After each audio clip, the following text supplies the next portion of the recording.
BSc second year की botany की online classes में आपका स्वागत है।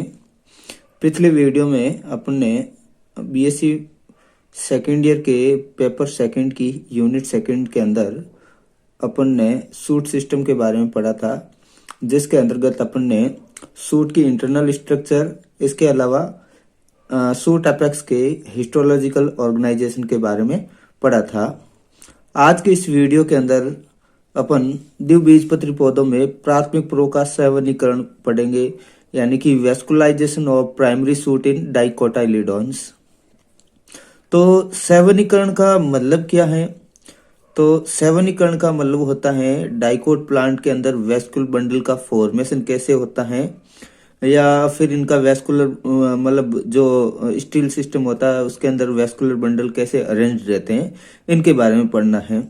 तो अपन शुरुआत करते हैं कि जो प्राइमरी सूट होता है या प्राथमिक प्रो होता है का जो वेस्कुलर सिस्टम होता है या सैवनी तंत्र होता है, वो 7 सिलेंडर और परिरम से मिलकर बना होता है। किससे? एक तो वेस्कुलर सिलेंडर और परिरम से बना होता है। और वेस्कुलर सिलेंडर के अंदर क्या इंक्लूड होते हैं? वेस्कुलर बंडल, जो जाइलम और फ्लोएम से मिलकर बने होते हैं। द्विबीजपत्री स्तंभों में परिरम, कॉर्टेक्स व 7 उत्तक के बीच संपूर्ण सिलेंडर या छोटे छोटे खंडों के रूप में पाई जाती हैं। तो परिरम है जो कॉर्टेक्स और 7 उत्तक के बीच में किस रूप में पाई जाती है? या तो संपूर्ण सिलेंडर के रूप में या फिर छोटे छोटे डॉट्स या स्पैचेज के रूप में पाई जाती हैं। फिर जो द्विबीजपत्री पौधों में 7 उत्तक हैं जो पित्त के बाहर एक सतत सिलेंडर के रूप में पाया जाता है, परंतु अनेक पौधों में ये सिलेंडर छोटे छोटे संपूलों में टूट जाता है और इनमें प्रत्येक संपूल क्या कहलाता है? वेस्कुलर बंडल कहलाता है। तो इन वेस्कुलर बंडल का फॉर्मेशन कैसे होता है?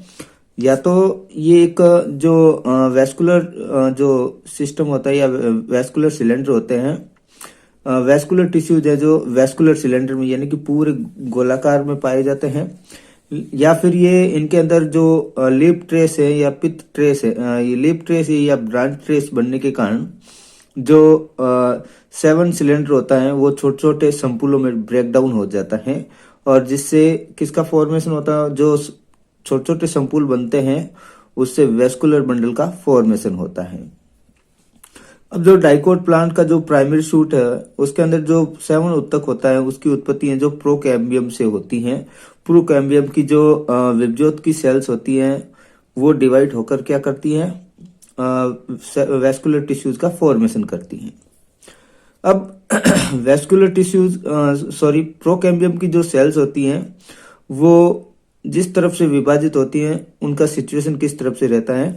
जैसे यदि प्रोकैम्बियम की सेल्स विभाजित होकर स्तंभ के केंद्र की ओर प्राथमिक जाइलम और स्तंभ की परिधि की ओर क्या बनाते हैं?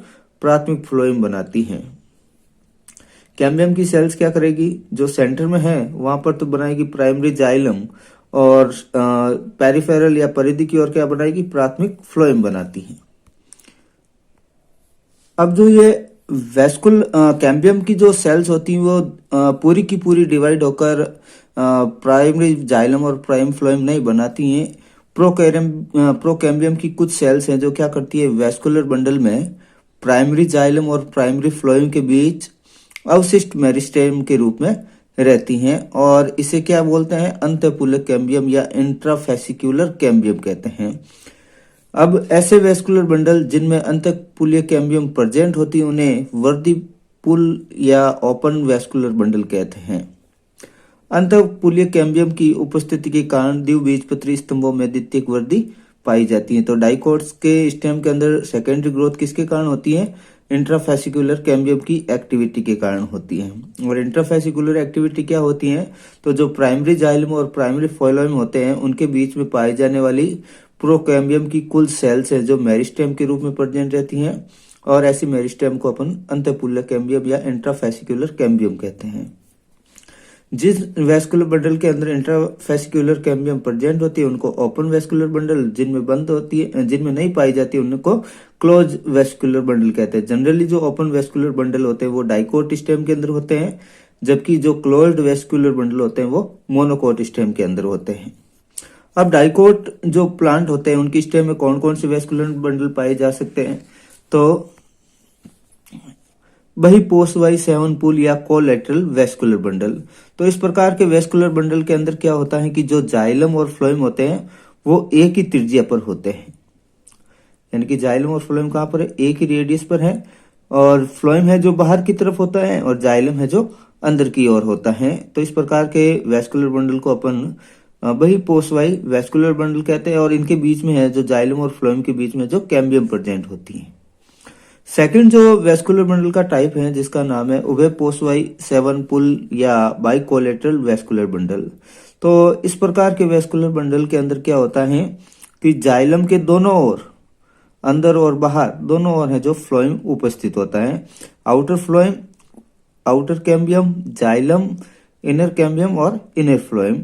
और इस प्रकार के जो वेस्कुलर बंडल हैं वो सोलोनेसी, कुकुरबिटेसी और एपोसाइनेसी फैमिली के अंदर पाए जाते हैं।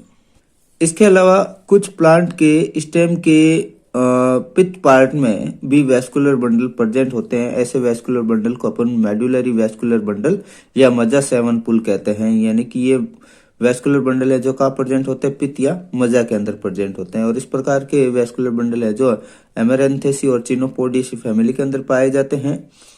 इन वेस्कुलर बंडल की जो संख्या होती है वो पित्त के अंदर निश्चित भी हो सकती है और अनिश्चित भी हो सकती है। जैसे एकाइरेंथस और बोराइविया के अंदर इन मेडुलरी वेस्कुलर बंडल की जो संख्या होती है वो फिक्स होती है, जबकि बोगनविलिया के अंदर इसकी संख्या है जो फिक्स नहीं होती है। इसके अलावा कुछ प्लांट जैसे निक्टेजिनेसी, इस कुल के जो प्लांट्स होते हैं इनके स्तंभ के कॉर्टेक्स में भी है जो वेस्कुलर बंडल पाए जाते हैं। तो ऐसे वेस्कुलर बंडल को कॉर्टिकल वेस्कुलर बंडल या वल्कुट 7 पुल कहते हैं।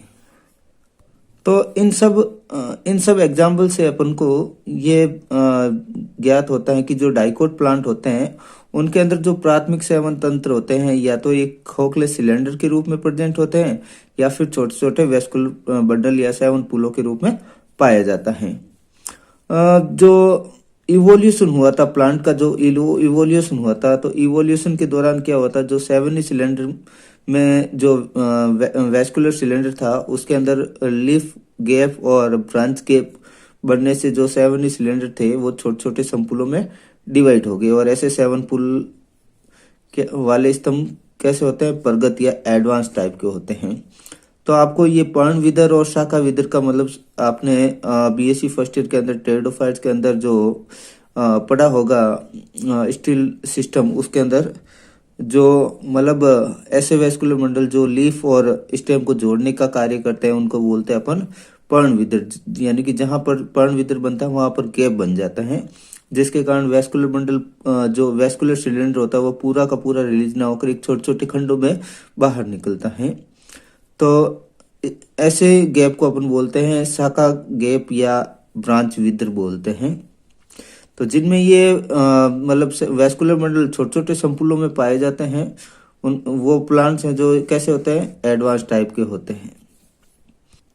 नेक्स्ट अपन पढ़ेंगे मोनोकोट के अंदर प्राइमरी शूट में वेस्कुलराइजेशन, यानी कि एक बीजपत्री पौधों में प्राथमिक प्रो का सेवनीकरण या vascularisation of primary shoot in मोनोकोटाइलिडोन्स।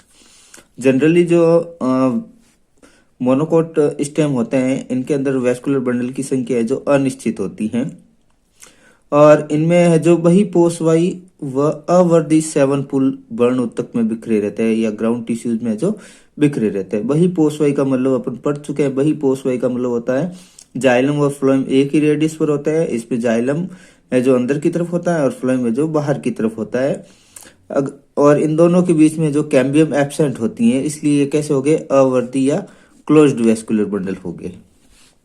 Sorghum और सेकरम के अंदर भी अंदर जो पाए जाने वाले वेस्कुलर बंडल होते हैं वो आम आप में समान होते हैं, जबकि ट्रिटिकम है, एविना है, इनके अंदर पाए जाने वाले वेस्कुलर बंडल अलग अलग आम आप के होते हैं। जो जब अपन इनके स्टेम का टीएस काटते हैं तो इसमें देखते हैं तो जो बाहरी वेस्कुलर बंडल होते हैं वो साइज में छोटे होते हैं, जबकि अंदर की ओर सिचुएटेड जो वेस्कुलर बंडल होते हैं वो साइज में बड़े होते हैं। अब जो प्रत्येक वेस्कुलर बंडल होता है उसमें एक ध्रुव दूत की आच्छद या स्क्लेन काइमेटस कैप होता है, और इस जो वैस्कुलर बंडल होते हैं इसके अंदर जो जाइलम होता है वो वाई शेप्ड होता है, जो इसका स्पेशल कैरेक्टर है। तो मोनोकोट स्टेम के अंदर जो पाए जाने वाले वैस्कुलर बंडल होते हैं उसमें जाइलम किस शेप्ड का होता है, वाई शेप्ड का होता है। और ये दो मेटाजाइलम और दो प्रोटोजाइलम वाहिकाओं से बना होता है। अब जो ये वाई की दो भुजाओं के शीर्ष हैं ये मेटाजाइलम को शो करते हैं और ये नीचे वाली जो भुजा है ये प्रोटोजाइलम को शो करती है। मेटाजाइलम वाहिकाएं वाई की दो भुजाओं के शीर्ष पर तथा दो प्रोटोजाइलम वाहिकाएं वाई के आधार पर सिचुएटेड होती हैं। फिर क्या होता है, कभी कभी जो स्टेम की लंबाई में तीव्र वृद्धि के कारण जो प्रोटोजाइलम क्या होता है विघटित होकर लेजायद गुहिका या लाइसोजिनस कैविटी बनाते हैं। तो इसका भी एक स्पेशल कैरेक्टर हो गया कि जो मोनोकोट प्लांट का स्टेम होता है उसके अंदर है जो लाइसोजिनस कैविटी भी पाई जाती है, जो किसके अंदर पाई जाती है, उसके वैस्कुलर सिलेंडर के अंदर पाई जाती है। फिर फ्लोएम है जो वाई की भुजाओं के बीच में सिचुएटेड होता है, यहाँ पर है जो फ्लोएम सिचुएटेड होता है।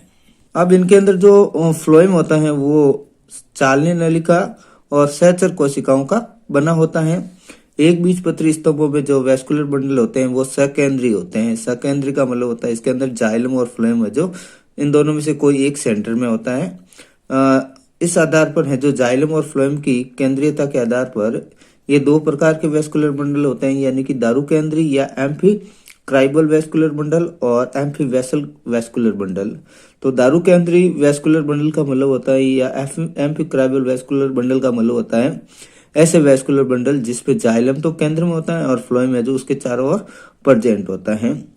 वही पोस्ट वाई केंद्रिक या एम्फी वेसल वैस्कुलर बंडल का मतलब होता है ऐसे वैस्कुलर बंडल जिसमें फ्लोएम केंद्र में और उसके चारों ओर क्या होता है, जाइलम सिचुएटेड होता है। आप इसको डायग्राम के थ्रू समझ सकते हैं।